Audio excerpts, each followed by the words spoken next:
Okay, so it's been more than a month since I've made a video, and I just feel like I have to get back into it. I've let my blog slide in the last little while, and I don't like doing that. I've been posting articles here and there with commentary on it on Facebook, but yeah, I haven't been too much involved. I think it all began basically when I had my wisdom teeth removed, and it just created this kind of domino effect. And after I had the teeth removed, then I got the flu, and I'm kind of suspecting that it might have been COVID-19 that I got. There were flu-like symptoms. I had this kind of out of breath cough. My body was aching. The usual symptoms of a flu, which they say COVID-19 can look like. But I got over it, and I think I don't really have to worry about it too much, except for that they're only now just understanding what the lasting effects of having COVID-19 is. So there might be heart damage, damage to your lungs. All of these things I've just kind of been thinking about, but not really paying much attention to. And mainly because, there's no solid evidence yet about what that does, what COVID-19 does to somebody's lungs and heart and whatever else. But yeah, and it just kind of kept going from there. Even after I got over the flu, it just kept going. I just fell into this kind of weird malaise, and I just couldn't get out of it. And to this moment, I can't get out of it. But I figured, you know what, I have to make a video because I just have to keep doing this. I just really have to. And for someone like me, if you've been paying attention to what I've been saying in other videos and stuff, it is easy for me to get distracted. It is totally easy for me to get distracted, to feel kind of like tired all of a sudden. But anyway, I don't want to make excuses. I just really don't. So I just wanted to mention that whole thing because of the COVID-19 thing that's been going around. Obviously, you'd have to be blind not to notice. It's in Toronto anyway, to not notice that things are drastically different. I mean, even today when I went to Centerpoint Mall, which is up the street from me, I noticed that there was a noticeable change from how it was just 3 days ago. And I think it's after Doug Ford put these new closures into effect and these new measures into effect about a day, 2 days ago. I can't remember. I think the traffic on the streets and in the malls and everything has just severely dwindled. It really is like a ghost town, and that alone brings on its own kind of anxiety and stress, especially for people who suffer from anxiety and stress. So it's something to live through, but I'm happy to say that I tend to social distance anyway.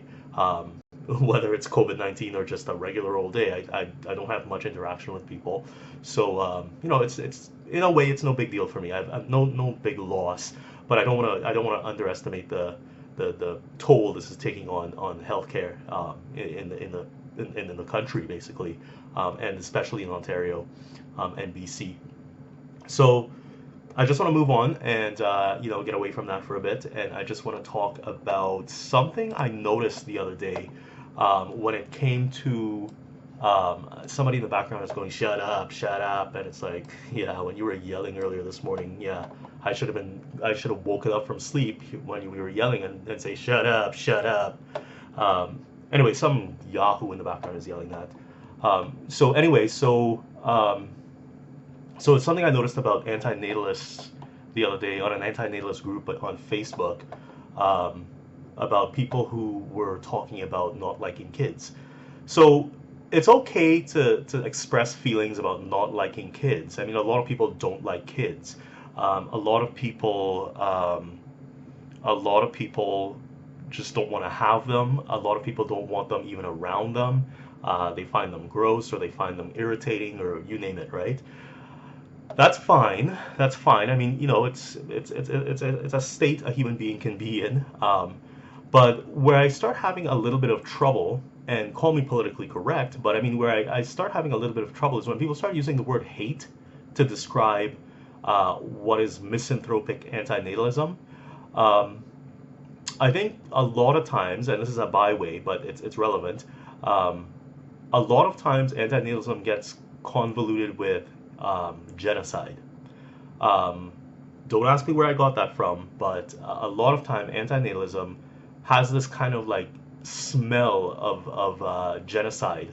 Now, the Cosmic Skeptic basically talked about this in a hypothetical scenario, right? In a thought experiment where he would push a red button and all of the world would just basically die and suffering would just end, like automatically, like just end in painlessly, everything, and et cetera, et cetera. And he kind of chose to basically push the button. But that would never happen, which he also said. There is this kind of, but make no mistake, that's an implication of considering what suffering is, and the fact that everybody goes through suffering. It's kind of taking into consideration that, and finding alternative ways to end it. But antinatalism itself is not about genocide. So that has to be very clear. Antinatalism is about not bringing people into existence to begin with, not giving birth. That's what antinatalism is. But given that, going back to the word hate, there's a lot of swirling kind of malevolent forces that surround antinatalism, and part of that is basically hate. So someone saying that they hate kids, I would be careful in using the word hate. I'm not going to stop anybody from saying I hate kids. Like I'm just not going to. I'm not an asshole. But if you hate kids, you hate kids. But I feel like sometimes words like that, hate, kind of get wound up into the definition of antinatalism, and I think we should just be kind of careful about that, because hate could mean a lot of things, right? Hate could mean hate crime, hate could mean vandalism, violence. It could mean those things, and I'm sure the people online that are saying that they hate kids, they don't mean they're gonna like physically abuse a kid or kill anyone or anything like that. They just mean, oh, I don't like children, but they don't mean hate in its strongest sense. But I just feel we should be cognizant about those types of words when we talk about antinatalism, because it's a pretty deep-reaching subject, and it goes really to the core of what being human is, to what being alive is. So we want to use words carefully. I don't want to censor anyone, and I don't want to be like, ooh, goody two-shoes or whatever, but I'm just saying, you just got to be careful when you use words like that. Because it's easy for people who make arguments against antinatalism to harvest these words that are coming out: genocide, hate, violence, maybe not so much violence, but like genocide and hate and all this stuff, to harvest those words and then throw it back in your face, right? Anyway, so that's my little take on that. So I had that one cooking for a while, by the way, so that's my best you got going there. But the other thing I wanted to talk about was so Douglas Rushkoff basically put out an excerpt from his book. I forget the name of the book. Let's see. The name of the book is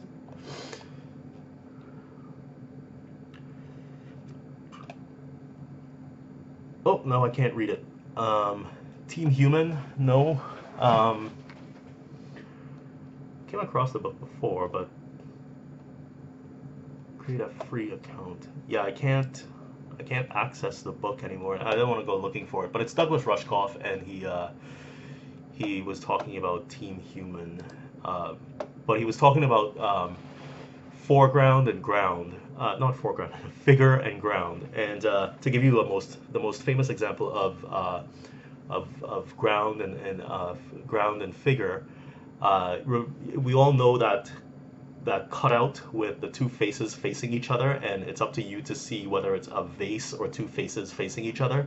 So the two faces facing each other would be the figure, and the space in between would be the ground. But some people see the ground as the figure, like they see the ground as a vase. So that becomes the figure, and the two faces facing each other becomes the ground. So he gave a really good example with money and the way that modern technology can kind of switch the roles of those two things, the figure and the ground. So I'll read the little thing that I took out from it. So it says, take money. It was originally invented to store value and enable transactions. Money was the medium for the marketplace's primary function of value exchange.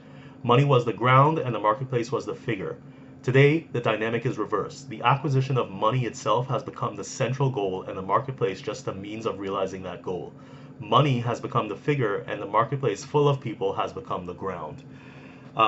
So I think that's a brilliant, like, I mean, I do follow Douglas Rushkoff, but this article, this excerpt from his book about the ground and the figure just made so much sense to me.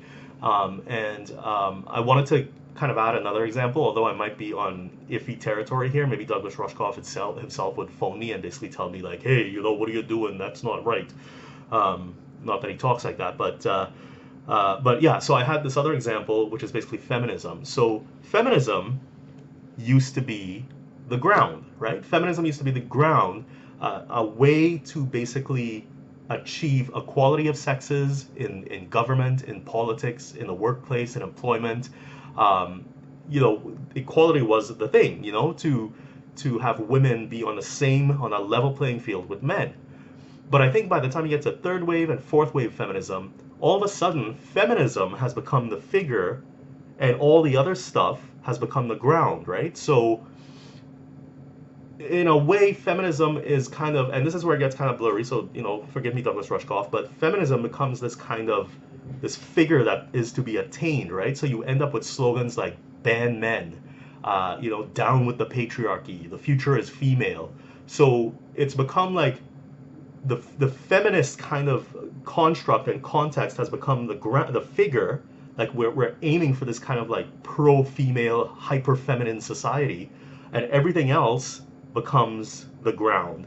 So the workplace, you know, the right to vote, all these things become just basically the ground, the means to achieve feminism, which I think there's maybe not so much a figure and ground thing going on, but there's also like this role reversal thing going on. But I sincerely believe that's what's going on. Now, don't get me wrong. There have been feminists, you know, in second wave feminism, basically critiquing, you know, the nuclear family and the way, you know, the traditional kind of nuclear family role was kind of not at all supporting minorities, like, you know, women that have different, you know, family structures and things like that, and gays and lesbians and things like that. But even back then, it was still about equality. It was about equal rights. And now you have like this hyper kind of feminine, for lack of a better term, hyper feminine kind of goal, this figure, right? And like I've mentioned, ban men and down with the patriarchy, et cetera, et cetera. And the Me Too movement is further complicating that by changing women into these kind of like objects of sexual desire. And it's kind of now, don't get me wrong, harassment and sexual abuse do happen. They do happen. Do not get me wrong on that. And it should be dealt with. It should be dealt with severely, or maybe not severely, but as according to the law and what we've all agreed upon. But what I'm saying is, like, sometimes the feminine is being kind of like upheld as like this, you know, this thing that is in some cases greater than the masculine. Anyway, that's my video for today. I kind of got yelled at a little bit, I think, you know, knowing me, right? But anyway, that's all. Bye.